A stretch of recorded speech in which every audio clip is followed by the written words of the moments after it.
The city of Fate. Relatively young and one of the fastest growing cities today, it's had the great pleasure of lifelong residents to help retain the history of this great town. A group of lifelong friends that have taken it upon themselves to be the keepers and the storytellers of Fate's past. I go as Jo Leonard. We went to school here, we went to church here. Everything that happened here. The people in it, they were considerate of each other, helpful of each other, and we were like just a close-knit group that if somebody was in trouble, we could help and we would do what we could. My name is Katherine Stevener. Doesn't that look just like him?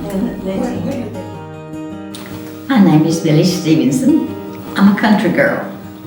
I lived out of town on a farm, a cotton farm. It seems as if this was our life, Fate was. You know, we went other places, but not very much, because we had everything that we wanted right here.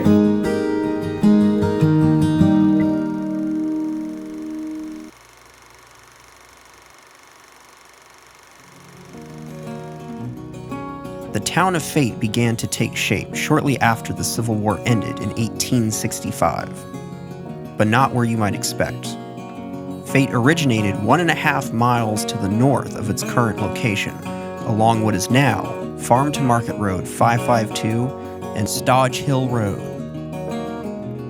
It started on Farm to Market Road 552, over where Mount Zion Cemetery is. And there was a well over there that supplied the water. The current location of downtown Fate was formerly known as the Town of Barnes. On December 24, 1864, Dr. Wiley Turner Barnes purchased 320 acres. Mr. Barnes owned all the land on which the town was built. The two towns of Fate and Barnes coexisted in harmony. Mail was delivered by stagecoach up until July 13, 1880, when the Fate post office was built. Little is known about the origin of Fate's unique name. The only records that remain show the town's name derives from a nickname of one of two prominent residents, William Lafayette Brown or George Washington Lafayette Peyton. Both the Brown and Peyton families were common relatives with the town's first postmaster, Harvey Peyton White. Which former resident named the city has been debated for years. However, it's generally agreed upon that William Brown, because of the post office's name, was the original one to suggest Fate as the town's name.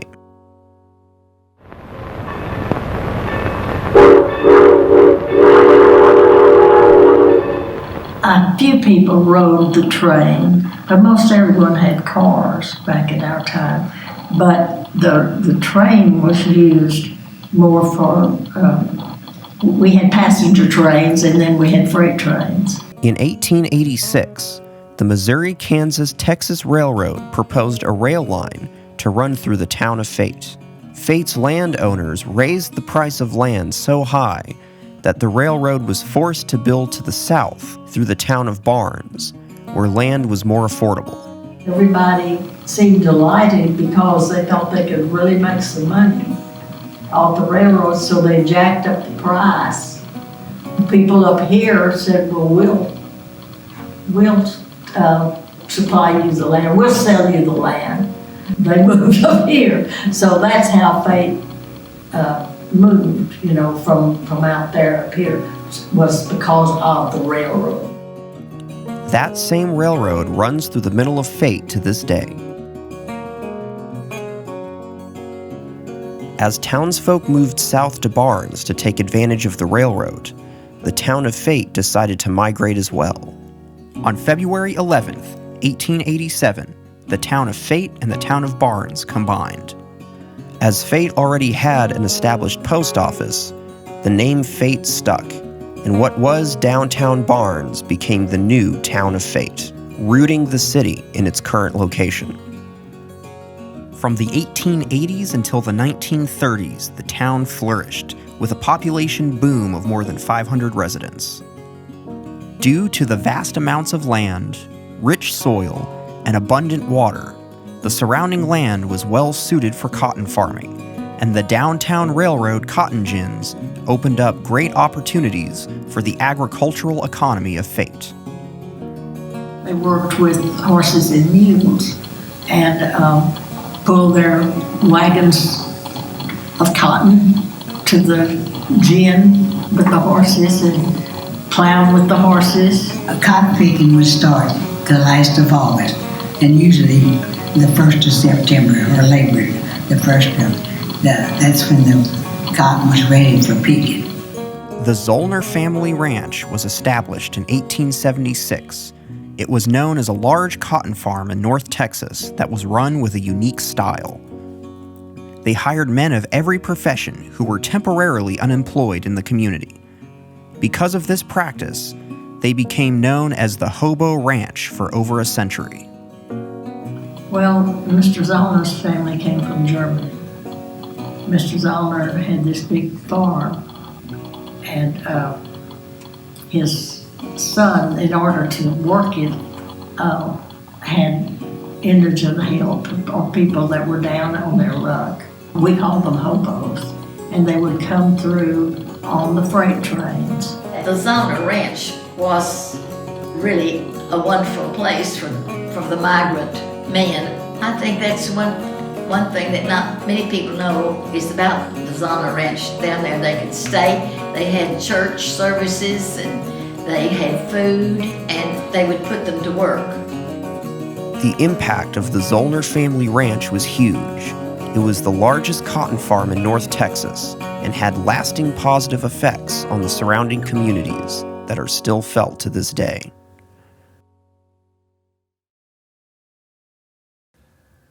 The Great Depression of the 1930s put immense pressure on the local economy.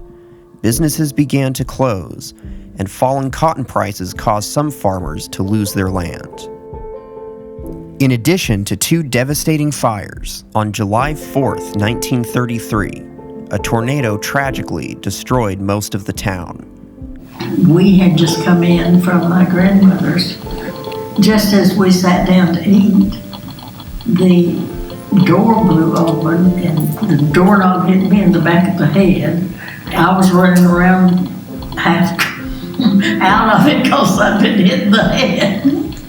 But I just remember us walking from window to window. And I remember going to our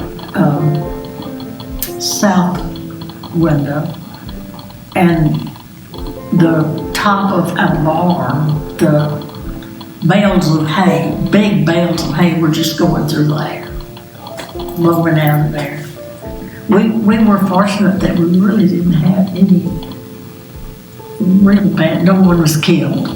And that was the greatest part about the whole thing, the most wonderful thing about it. The whole thing, that no one was killed and no one's homes were just completely destroyed. Due to the lack of resources, much of the town was never rebuilt, and the population decreased to only 194 residents. Times were hard.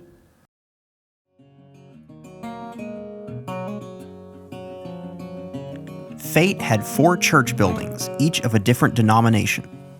In 1926, the Presbyterians built a new church, which still stands in the city's downtown to this day.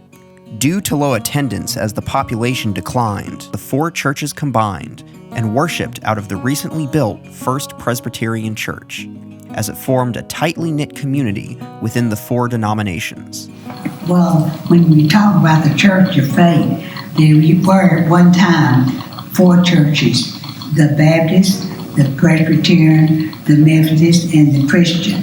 And at the time in the early 30s, when the population began to dwindle, the churches combined. One preacher preached on the first Sunday of the month, and I think it was the Baptist. And then we had the Presbyterian preached on the second Sunday, and then the Methodist on the third, and the Christian on the fourth.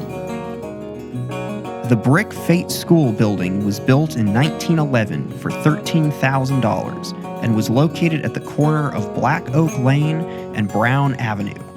The school closed its doors due to lack of enrollment in 1949. Our school at that time was really our life. Our church and our school was our life. And we had one school had all the grades in it. And they had a football team, if you can imagine that. And they had cheerleaders and they had a pep squad. Fate was an independent school district, so they could do as the citizens of Fate wanted to do. And they decided, it was in the early 40s, the school kept dropping from the higher grades down to the 9th grade, then down to the 7th grade, and then on down to the 6th. And then eventually it closed the school. We left Fate at the end of our 6th grade. So 7th grade on, we went to Rockwall School. And we graduated from the elementary school in Rockwall. Then we moved on to Rockwall High School. The Fate girls went to school during World War II. During that time, citizens had to use government-issued ration stamps to obtain food and other commodities that were in short supply during wartime. Katherine and I were cheerleaders together during the war. And we, believe it or not, cheerleaders wore white boots at Rockwall High School. So our sponsor was going to take us to get our boots in Dallas.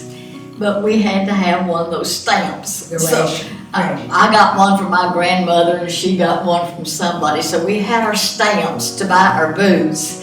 And our sponsor took us down there and we each wore a size 5 boot. And we could only find one pair of size 5 white boots.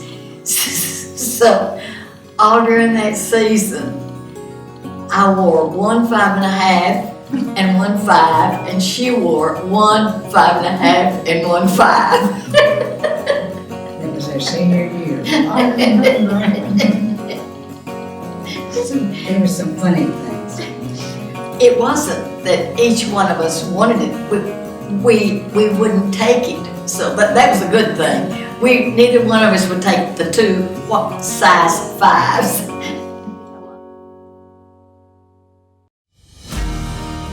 During the 1950s and 60s, modernization began in Fate. Interstate 30 was constructed, water lines were installed in homes, and by the 1970s, dreams of the Wood Creek subdivision began to take form. In the 1980s, police and telephone companies adopted the 911 emergency system.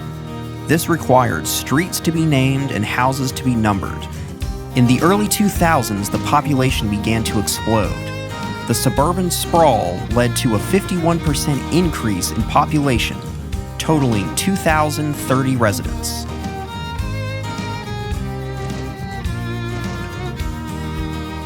Even with the rapid growth in recent years, we still pay homage to those who laid the foundation of this great town. The city of Fate was and still is filled with hardworking, resilient, and influential individuals that together form the backbone of this community. Both former and current residents have streets and buildings named after them for the impact they've had.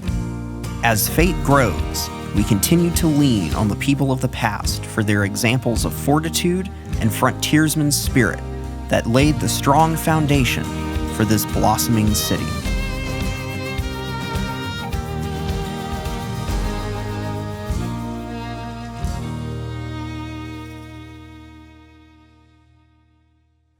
We kindly thank the Fate girls for their hard work and noble efforts in documenting and sharing the rich history and timeless stories of Fate. We couldn't think of anyone more deserving to represent this iconic Texas town. Billy and I were sitting side by side Mother's Day, and Dr. Glenn was preaching. And it was a sad service, but we didn't have air conditioning back then. Billy Marion had one of the most beautiful white patent leather purses. Brand new. Had it laying in her lap, and no air conditioning, so the windows were up. Well, this bird got in, and it was circling, and all of that sudden, splat! Oh, my white purse. White purse. Well, we just went into hysterics. We laughing. were laughing so and trying not to. And they thought that the preacher was preaching such a sad Mother's Day service that we were crying. And we were putting over like this. And it was called the bird. And so Everybody came up to us and put their arm around us. And of course, that made it even worse.